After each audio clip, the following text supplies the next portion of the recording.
Hi guys, hi friends! Welcome po ulit sa aking YouTube channel and for today's video, kung nakikita nyo naman po yung ating title sa baba ng video na to, so hindi na iba sa inyo tong vlog na ganito dahil marami na po gumagawa nito. Pero, yung gagawin natin ngayon is may twist. So, ayun. Bago yun, papakita ko muna sa inyo kung ano yung mga gagamitin natin. Kung ano yung sinasabi kong twist. So, gumamit ng CON-SUKA or, syempre familiar na kayo doon for sure. Pero sa mga hindi pa, ipapaliwanag. Ang CON-SUKA ay conditioner at suka. Ganyan. Suka. Vinegar. Ganon. Tapos, may isa pa tayong gagamitin. Ang KERATIN Hair Care Balance Hair Mask. Ayan. So, mga ano siya, mga treatment sa buhok. Nauso kasi itong CON-SUKA na to. So, etong CON-SUKA is parang ano daw siya, parang Brazilian. Sabi, pag napapanood ko sa mga nag-vlog. So, nainggit ako. Wala ka rin karapatan! At nakita ko yung mga result nung kanila. Result nung kanila. So, highly recommended naman sabi nila. So, gusto ko ding i-experience sa sarili ko, sa buhok ko. Since yung buhok ko ay dry na at tumutubo na yung mga sumpa. Ayan, buhaghag na yung part na to. Kasi last reband ko po ay nung December pa, last year. Once a year lang kasi ako nagpapariban. So, kaya pag mga gantong month, pag nilipas na, dry yan mga sis. Dry talaga siya. Hindi na siya okay, lalo na pag yung after maligo, tapos, hantayin ko siyang matuyo na kusa. I mean, yung towel dry lang siya.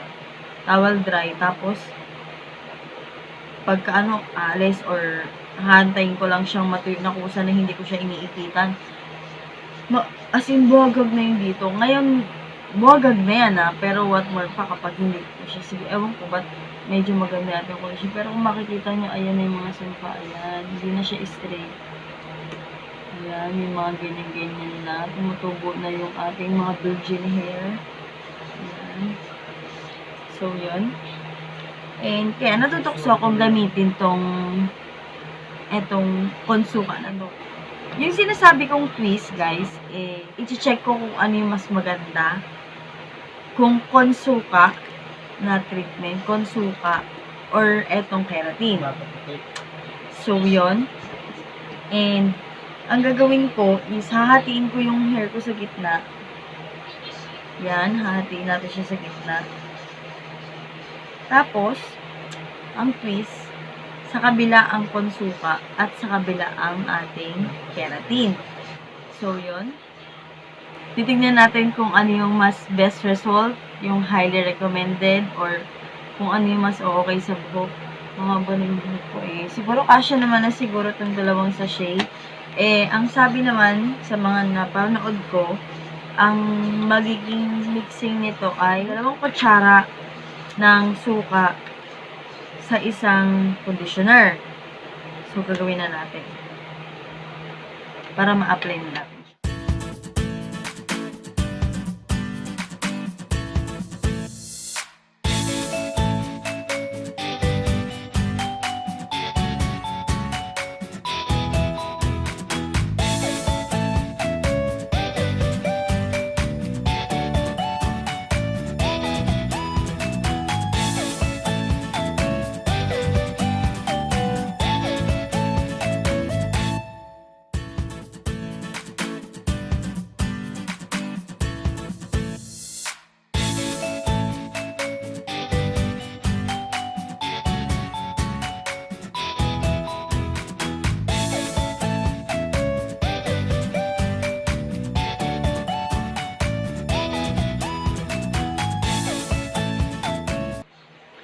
Kinakabahan ako, may suka siya talaga.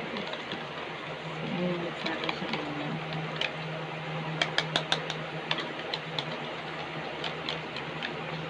Feeling ko kakamayin ko na to.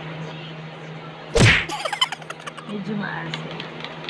Pero nandun pa rin yung amoy ng cream silk. So, mabango pa rin siya. Sabi naman nila din, guys, hindi naman to nakaka-straight, no? Talagang parang treatment lang siya. Pag kulang to, dadagdagan ko na lang ng isang cream silk at dalawang suka. Dalawang kutsarang suka. Saka sabi nila, mas okay daw kung ang apple cider yung gagamitin. Mas best result daw talaga. Tapos, ang gagamitin mong cream silk, yung keratin, color black. May nakita akong gano'n na nag-vlog. So, I believe mabango yun. Pwede nyo ding itry. Masarap yan, May. Mabango yan. Medyo nag-stickies na siyang Berber Light. Ayan. Piling ko naman na mix well na siya. I believe pwede na to. So, yun. And yung kabila, i-ready na natin. Ito siya. And, papakita ko sa inyo yung loob niya. Medyo, ano lang, mabango din. Ito yung kulay niya. So, ang cute ng kulay niya. Black and blue. Ayan. Ayan. Ayan yung kulay niya. Oh my God. Ay, oo nga pala, guys. Alam niyo ba kung saan galing to? Actually, bigay ito ng isa sa mga friend ko, si Ate Arlene. Arlene Casipong. Sorry. Thank you, Ate Arlene. Tatry ko siya. Ang una muna nating ilagay yung CON-SUKA. Kasi, eto, sabi dito, ibababad lang to ng at least 15 minutes. Tapos, balawa lang mabuti. Diba? Ang kapal-kapal ang buko. Maloka-loka kayo sa buko. Ang hirap-hirap i-reban yan. Pag nire-reban ko yung sarili ko, maloka-loka na ako. Napapagod talaga ako. Kalahati pa lang pagod na ako, guys. Kaya, nagpapatulong na ako minsan sa mga hipag ko. Sa hipag ko. Pag nahihirapan ako. Lalo na sa part na likod. Ayan. So, ayun yung mga sumpa. Diba? Makikita mo. Ayan! Ayan yung sumpa! Ayan. All through the floor. I-divide natin siya into sections para lahat malagyan.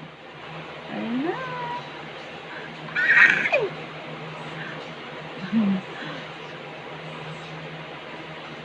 Ang suka.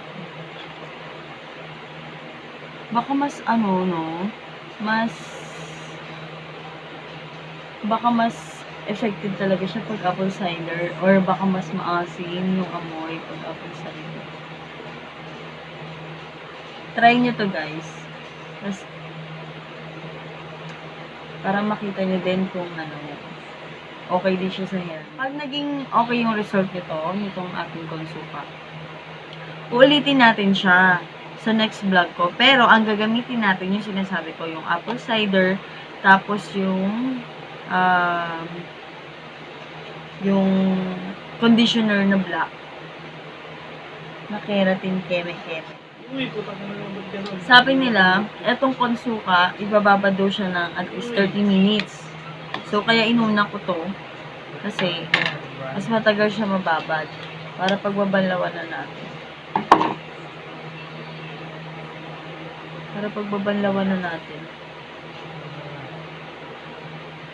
Sabay lang. Pili ko nalagyan ko naman siya lahat ng part. From roots to tips, okay lang yan kasi suka naman. So, baka pag may mga balakubak kayo matanggal-tanggal kayo mga balakubak.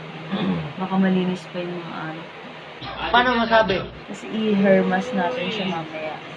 Sorry, natin siya.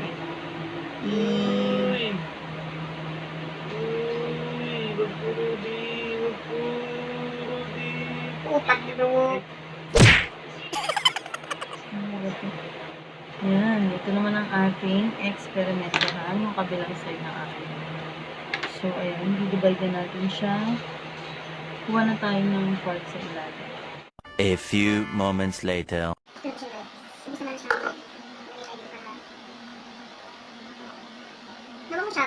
shampoo ng panlalaki. So, sobrang laki. Hindi pa naman ano.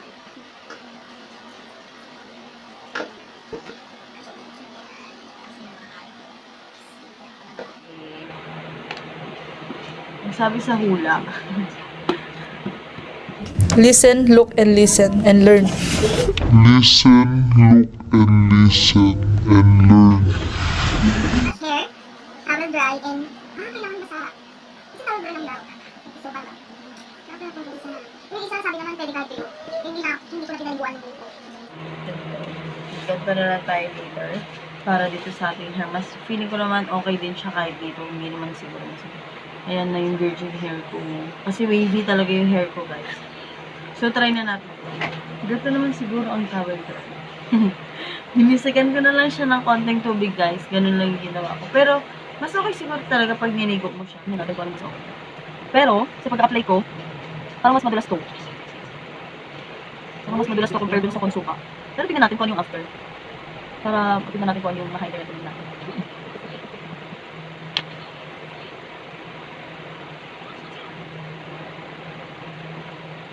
Disclaimer lang guys ha, hindi ako ang nagpauso nito. Hindi ako nag-invento nito. Pero, nanggaya lang ako dahil indibera ako. So yun.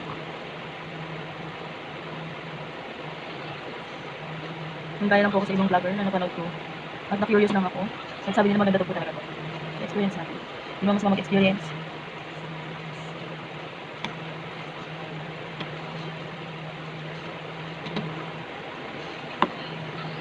A few moments later.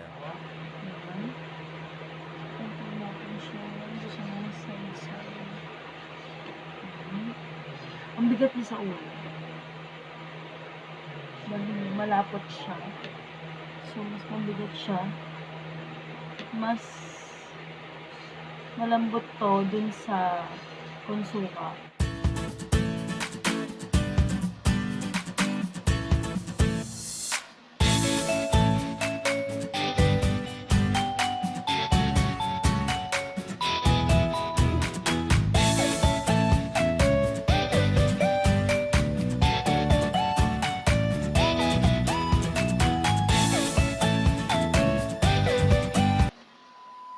One eternity later.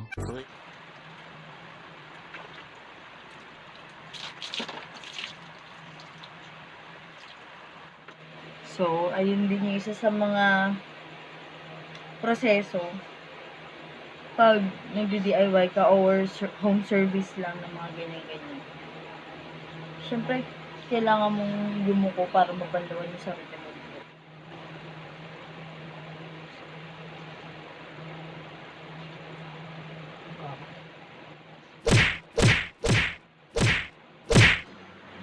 Yan, patutuyuin natin siya sa electric fan. Kasi sabi nila mas best result daw yung patuyo galing sa electric fan.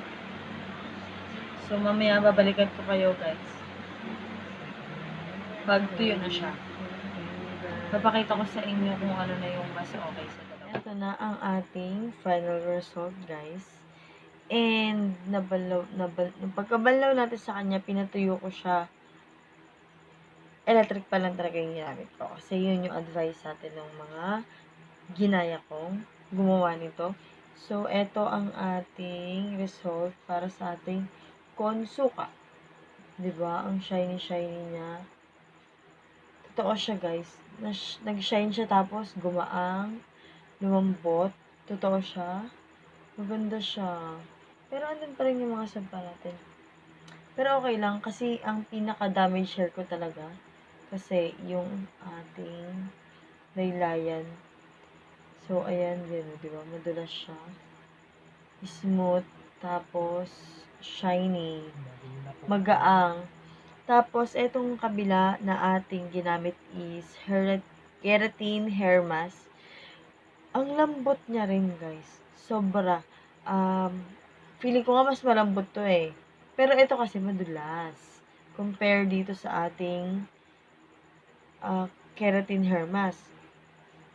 Kung makikita nyo, shiny din siya. Same. Tapos, smooth.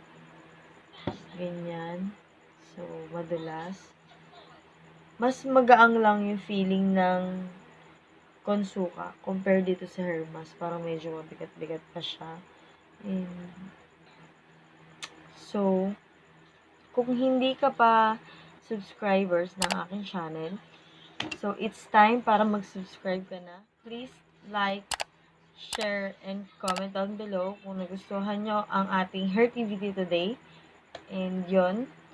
So, comment nyo lang kung may gusto pa kayong Hairtivity natin sa next vlog ko. So, yon. Kung may mga suggestions kayo, questions, yon, comments, go lang. Push nyo lang dyan sa comment natin.